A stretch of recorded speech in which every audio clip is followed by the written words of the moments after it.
भाई लोग नमस्कार। आप सभी का स्वागत है आपके अपने YouTube channel Bhojpuri store news channel में। दोस्तों, आप लोगों को बता दूं कि भोजपुरी के दबंग स्टार खेसारी लाल यादव का एक बवाल गाने का पोस्टर हालांकि आप लोगों के सोशल मीडिया पर कुछ जगहों पर नहीं रिलीज हुआ है, लेकिन मेरे हाथ में लगा तो मैं क्यों ना चाहूँ कि आप लोगों के बीच भी इस गाने को पोस्टर के माध्यम से दिखाया जाए।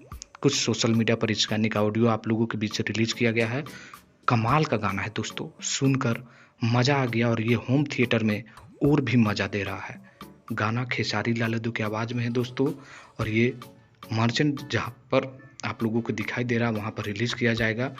श्रद्धा पंडित जो इस गाने को लिखे हैं और अंशुमन जो शर्मा है उस गाने को म्यूजिक दिए हैं, खेसारी लाल यादव की आवाज़ में है। और बहुत जल्द इस गाने का फुल वीडियो आप लोगों के बीच रिलीज किया जाना है। तो कमर कस के तैयार हो जाइए बवाल गाना सुनने के लिए। एकदम बेहतरीन गाना है, सुनिएगा मज़ा आ जाएगा। तो आज के लिए बस इतना ही था, मिलते हैं नेक्स्ट वीडियो में। धन्यवाद दोस्तों।